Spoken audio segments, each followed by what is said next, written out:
I've never met a Christian in my life who looked me in the eye and said, I don't believe that God is sovereign. Christians, characteristically, are quite willing to affirm the sovereignty of God.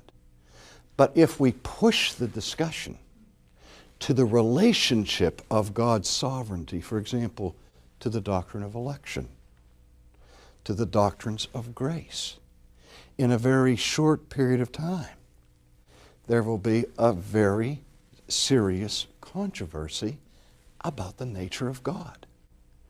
Does God ordain everything that comes to pass? Does He know everything that comes to pass before it happens? Again, if we just backed up and said, do you believe that God is omniscient? Most Christians will say yes.